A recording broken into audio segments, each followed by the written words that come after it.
Now student, question number 8. In countries like USA and Canada, the temperature is measured in Fahrenheit, whereas in India it is measured in Celsius. USA और Canada में temperature measure किया जाता है Fahrenheit में और आपका India में measure करा जाता है सेल्सियस में, राइट। हमें लीनियर इक्वेशन लिखनी है दोनों के बीच में और आपको गिवन है f इजिकल टू 9/5c + 32। हमें लिखनी है इसे x और y के टर्म्स में। अगर हम सेल्सियस को x मानते हैं और फ़ारेनहाइट को y मानते हैं और उसका क्या बनाना है, ग्राफ बनाना है। देखिए जरा,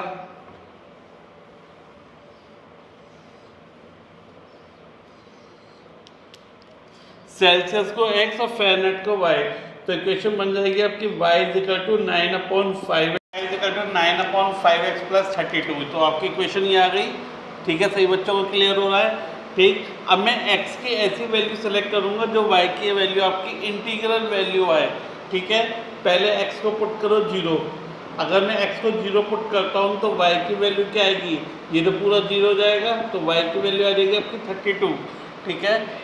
x की वैल्यू पुट करूंगा -5। आप भी यही वैल्यू सेलेक्ट करेंगे तो आपके लिए इजी रहेगा क्योंकि 5 से 5 कट जाएगा, ठीक है। 9/5 इंटू एक्स की जगह -5 पुट करोगे 32, 5 5 जा कट गया आपका -9 + 32 कितना आएगा बताओ, 23। एक्स की वैल्यू पुट करो, अगर मैं 5 पुट करता हूँ तो y की वैल्यू कितनी आ जाएगी, 9/5 इंटू 5 + 32, ये आ जाएगी y की वैल्यू आपकी 41। ये मैंने क्यों सेलेक्ट करी है, ताकि आपके लिए 5 से 5 इजीली कट जाए आपका, तो इसलिए मैंने -5 और +5 लिया है ताकि आपका 5 से 5 कैंसिल हो जाए, ठीक है। ये 3 वैल्यूज आपकी आ गई। अब बहुत जल्दी से ग्राफ बना देंगे इसका। स्केल आप अपने हिसाब से सेलेक्ट कर लें। मैं x पे तो 5 का ले रहा हूँ,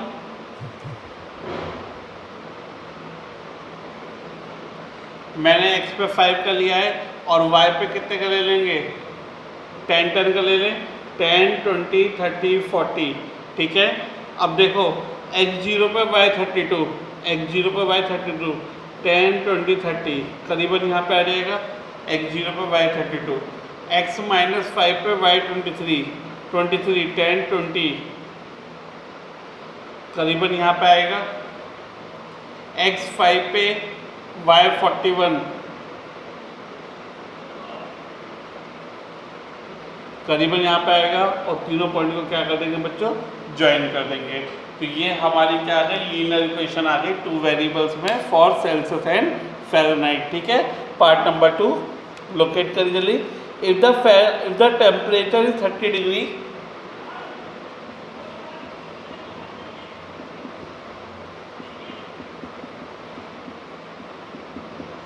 फाइंड टेम्परेचर इन, अगर टेम्परेचर आपका 30 डिग्री सेल्सियस है, फाइंड टेम्परेचर इन फ़ारेनहाइट। अगर टेम्परेचर सेल्सियस में कितना है 30 डिग्री, तो फ़ारेनहाइट में कितना होगा, यानी कि बताओ। अगर मैं x की जगह कितना पुट कर दूं, अगर मैं x की जगह 30 डिग्री पुट कर दूं तो y की वैल्यू मेरी कितनी आएगी, ये मुझे निकालना है, ठीक है। पुट करिए y इजिकल टू 9/5 इंटू सी की जगह 30 + 32, 9 6 54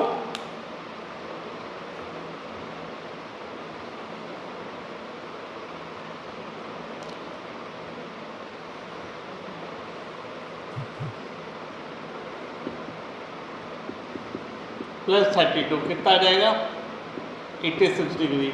तो फ़ारेनहाइट में टेम्परेचर कितना आ जाएगा आपका, 86 डिग्री, ठीक है।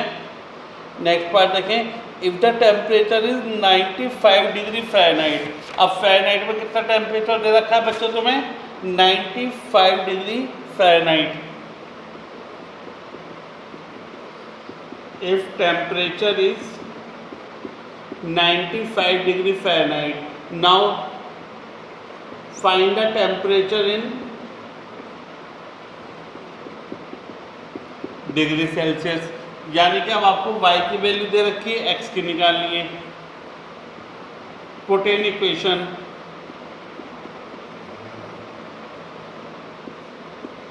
y is equal to 9/5x plus 32।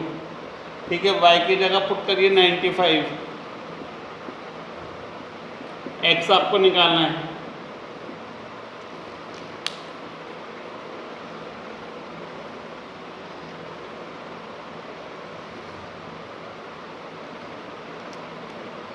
करिए कि 32 दबा के माइनस का 95 में 32 गए, बोलिए 62 और 3 बताइए 63।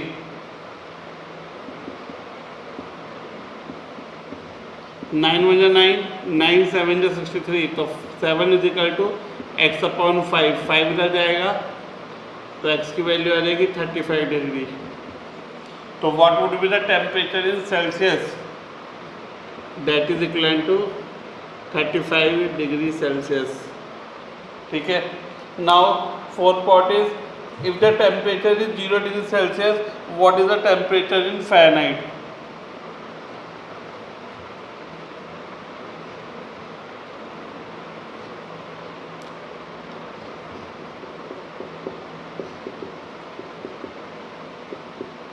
If temperature is 0 degree Celsius, find temperature in Fahrenheit.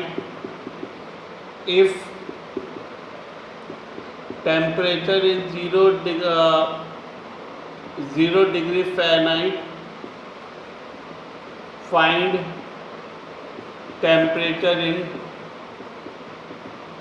Celsius।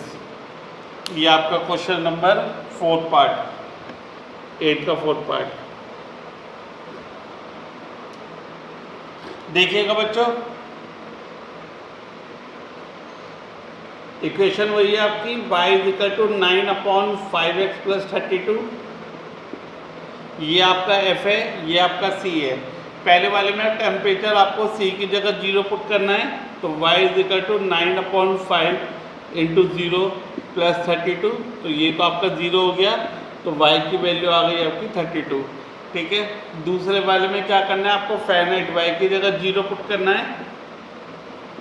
ठीक है, तो 0 is equal to 9/5x plus 32, ये 32 इधर आके माइनस का 32 is equal to 9/5x, 5 multiply में 9 नीचे जाके डिवाइड में, तो x is equal to -32 into 5 divide by 9, तो कितना आ जाएगा माइनस का, बोलो 5 टू जो 10, माइनस का 160/9, माइनस का 160/9। तो ये आपका टेम्परेचर कब आएगा, जब आपने फ़ारेनहाइट को कितना पुट करा है, आपने फ़ारेनहाइट को पुट करा है कितना 0 डिग्री सेल्सियस, राइट। तो ये आपका आंसर आ गया, आप आंसर शो करेंगे इसमें। Now student, as you see that when the temperature is 0 degree Celsius, the temperature in Fahrenheit is 32 degree Fahrenheit। ठीक है, आंसर लिख के दिखा देंगे। और जब टेम्परेचर आपका 0 डिग्री फ़ारेनहाइट है, यानी y की वैल्यू 0 है, तो x की वैल्यू आपकी कितनी आ जाएगी -160/9। तो आप शो कर सकते हैं लास्ट में आंसर। कैसे शो करेंगे मैं आपको दिखाता हूँ किस तरीके से शो करेंगे। यहाँ दिखा दीजिए इसके बाद कि टेम्परेचर सेल्सियस में कितना था, व्हेन इन 0 डिग्री सेल्सियस, अगर टेम्परेचर आपका 0 डिग्री सेल्सियस में है तो टेम्परेचर आपका फ़ारेनहाइट में कितना है 32 डिग्री फ़ारेनहाइट। अगर टेम्परेचर आपका 0 डिग्री फ़ारेनहाइट आपने पुट किया है y की जगह, तो x की वैल्यू सेल्सियस में कितनी आएगी -160/9 डिग्री सेल्सियस। तो आप इस तरीके से इस क्वेश्चन को रिप्रेजेंट कर सकते हो x और y में, सेल्सियस और फ़ारेनहाइट में। Part number 5, is there is any temperature which is numerically the same in both Fahrenheit and Celsius? If yes, find it. Now student, अब आपको क्या शो करना है कि क्या कोई ऐसा टेम्परेचर है जो न्यूमेरिकली सेम है आपका फ़ारेनहाइट में और सेल्सियस में। अगर हाँ तो वो क्या, पहले क्वेश्चन लिख के दिखाओ। इक्वेशन क्या थी, y इज इक्वल टू बोलो 9/5x प्लस 32। अब हम एक काम करते हैं, x और y को इक्वल रख देते हैं, तभी तो आपका इक्वल आएगा। ठीक है, x और y को क्या कर देते हैं, इक्वल कर देते हैं, तो हमें पता चल जाएगा वो कौन सा टेम्परेचर है जिसपे सेल्सियस और फ़ारेनहाइट आपके इक्वल होते हैं। तो मैं x को भी y पुट कर दूँ या y को भी x पुट कर दूँ। अब मैं x को y पुट कर देता हूँ।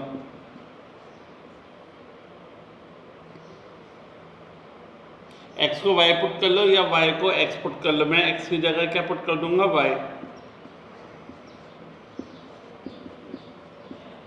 ये प्लस का 32 इधर का आके माइनस का 32,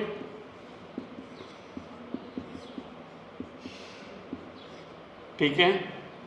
ये y वाली टर्म एक तरफ ले आओ, विदाउट y वाली दूसरी तरफ ले आओ।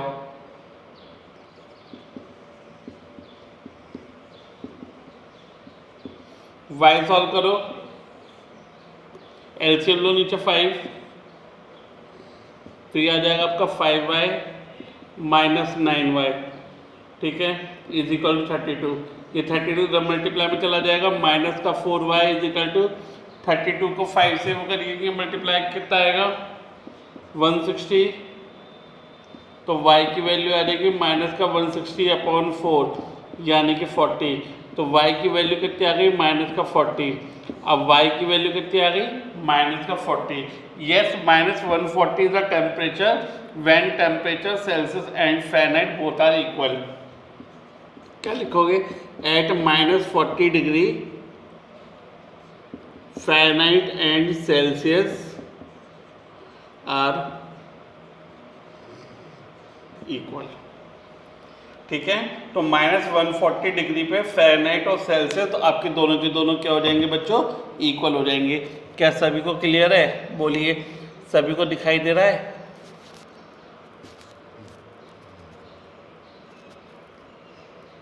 सभी को विजिबल है पूरा, पक्का? ठीक है, अगला question. Now student, exercise 4.4 NCERT, पहला क्वेश्चन देखिएगा। Give the geometric equation and the representation of y equal to 3 as an equation in 1 variable and 2 variable। Equation 1 variable and student 2 variable में आपको ग्राफ प्लॉट करके दिखाना है इसका। ठीक है, सबसे पहले हम लीनियर इक्वेशन बनाते हैं, एक लाइन की इक्वेशन जो आपको सिंगल एक्सिस यानी कि एक वेरिएबल में आपको दिखानी है। बीच में आपका 0 आता है, पता है सभी लोगों को, ठीक। इधर आपके प्लस के चलेंगे, इधर आपके माइनस के चलेंगे, 1 2 3, -1 -2। आपको क्या दिखाना है, y इक्वल टू 3, तो y इक्वल टू 3 आपका यहाँ पे आ जाएगा students as an equation in 1 variable. सभी लोग दिखा देंगे। नाउ इन 2 वेरिएबल, अब आप 2 वेरिएबल के लिए दिखाइए। 2 वेरिएबल के लिए इसका मतलब क्या है कि आपको x और y दोनों एक्सिस दिखानी पड़ेंगी। अब इसके लिए आपको equation, linear equation in 2 variable की इक्वेशन आनी चाहिए। वो क्या होती है आपकी, ax plus by plus bc equal to 0, ठीक है। x तो है नहीं, तो 0x plus 1y minus 3 equal to 0, ये आपकी हो गई लीनियर इक्वेशन इन 2 वेरिएबल्स, ठीक है। अगर मैं इसमें देखो, अगर मैं x की कोई भी वैल्यू पुट करता हूँ तो y की वैल्यू मेरी क्या आएगी बेटा, बताओ, y की वैल्यू 3 आएगी। मैं x की कोई भी वैल्यू पुट करता हूँ 1 2 3, y की क्या वैल्यू आएगी, मेरी 3 आएगी, ठीक है। तो ये आपकी जो लाइन बनेगी रिप्रेजेंटेशन 1 2 3 1 2 3, तो मेरी जो लाइन बनेगी वो बनेगी पैरेलल टू एक्स एक्सिस, क्योंकि आप लोगों को पता है कि बोलो कि जब y इक्वल टू a होता है तो एक लाइन बनती है आपकी पैरेलल टू एक्स एक्सिस। मैंने आपको शुरुआत में बताया था कि जब आपका y इक्वल टू a आपकी लाइन होती है, वो कब होती है, वो लाइन होती है आपकी पैरेलल टू एक्स एक्सिस। यानी x की मैं कोई भी वैल्यू प्लॉट करूँगा, 1 पुट कर लो, 2 पुट कर लो, 3 पुट कर लो, कुछ भी पुट कर लो, तो यहाँ से y की वैल्यू क्या आ जाएगी बेटा, 3 आ जाएगी। तो ये आपका रिप्रेजेंटेशन हो जाएगा। इसे चाहे आप 1,3 लिख लीजिए, इसे 2,3 लिख लीजिए, इसे 3,3 लिख लीजिए। तो x की हर वैल्यू के लिए y की वैल्यू आपकी क्या आएगी, 3 आएगी, ठीक है। तो ये जो आपकी लाइन बनेगी y इक्वल टू a वाली, ये पैरेलल होगी आपके किसके, एक्स एक्सिस के। समझ में आ गए सही बच्चों को। सेकंड क्वेश्चन देखिए। Now student give the geometric representation of 2x + 9 = 0 as an equation in 1 variable and 2 variable. बिल्कुल पैरेलल क्वेश्चन है पिछले वाले की तरह, उसमें y था इसमें x था। सबसे पहले x की वैल्यू निकालो, 2x + 9 = 0, तो +9 इधर जाके -9, तो x की वैल्यू आ जाएगी -9/2 यानी -4.5। ठीक है, कितना, -4.5। तो सबसे पहले एक लाइन खींच के दिखाओ 1 वेरिएबल के लिए, फर्स्ट पार्ट के लिए। सेंटर में 0, 1 2 3, इधर तो हमें जाना नहीं, हमें कहाँ जाना है, माइनस में जाना है, तो माइनस में लेके जाइए। -1 -2 -3 -4, ठीक है, एंड नेक्स्ट -5। तो स्टूडेंट आपका क्या बनाना है, -4.5 बनाना है। क्या बनाना है, -4.5। तो करीबन यहाँ पे आएगा आपका -4.5, तो इसे रिप्रेजेंट कर देंगे -4.5। ठीक है बच्चों, this will be a what representation of 2x + 9 = 0 in 1 variable. 4 और 5 के मिड पे आएगा। ठीक है, next is in 2 variable. Now students in 2 variable, अगर मैं 2x + 9 = 0 as an equation in 2 variable put करूंगा, तो ये वाला पार्ट देखो, लीनियर इक्वेशन इन 2 वेरिएबल क्या होती है, ax + by + c = 0। तो ये हो जाएगा आपका 2x + 0y + 9 = 0। So students x की वैल्यू कितनी आएगी आपकी, -4.5 आएगी। सो स्टूडेंट्स क्या आपने लोकेट करा क्या कि मैंने जो बनाई थी पहले 4 पे बनाई, अभी जब वीडियो दोबारा स्टार्ट हुई तो वो आपके 4.5 पे आ गई। तो इसलिए आपको दिखाने के लिए कि आप कॉन्शियस है या नहीं है। स्टूडेंट्स 4.5 आपकी x की वैल्यू आएगी, ठीक है, माइनस का, और उसके लिए y की आपकी कोई भी वैल्यू पॉसिबल है। ठीक है, तो यानी ये इक्वेशन कौन सी आएगी स्टूडेंट, x = a वाली, जो लाइन आपकी y के एक्सिस के क्या होगी स्टूडेंट, पैरेलल होगी। सभी लोग समझ गए हैं। ठीक है, तो एक लाइन बनेगी जो कि आपकी पैरेलल, तो ये आपकी कौन सी इक्वेशन होगी, as an equation given as x = a, यानी जहाँ पे x की वैल्यू आपके -4.5 आएगी और उस वैल्यू के लिए आपकी कोई भी y की वैल्यू पॉसिबल है। x = -4.5 पे लाइन बनाएंगे और उसके लिए y की कोई सी भी वैल्यू पॉसिबल है। तो ये क्वेश्चन कौन सी आ जाएगी आपकी, x = a, जो कि आपके पैरेलल होगी y एक्सिस की। ये आपका ज्योमेट्रिक रिप्रेजेंटेशन है 2 वेरिएबल का, ये आपका ज्योमेट्रिक रिप्रेजेंटेशन है आपका सिंगल वेरिएबल का। बोलो सभी बच्चों कवर कर लेंगे। ठीक है, कोई प्रॉब्लम बच्चों बताइए, कोई भी चैप्टर में कोई प्रॉब्लम है, नहीं, सभी लोग पूरा कर सकते हैं चैप्टर। मैंने आपका 4th चैप्टर पूरा कर दिया है, तो सभी बच्चे हमारी वीडियो से पढ़ लेंगे और सभी बच्चों तक शेयर करेंगे जल्दी से जल्दी। ठीक है, अगर आपको समझ में आता है तो आपके लिए थैंक यू। ठीक है, किस लिए, क्योंकि आपने अच्छे से पढ़ा, और आपके लिए हैप्पी लर्निंग फ्रॉम जिज्ञासा। आपके लिए happy learning and all the best students for future videos and future chapters. ठीक है, all the very best students, आप सभी लोगों के लिए अच्छा पढ़िए। फिर से बोलता हूँ, अच्छा पढ़िए, बेहतर पढ़िए, जो भी आपके लिए अच्छा है वो कीजिए। And all the best, stay happy, stay safe, keep it up.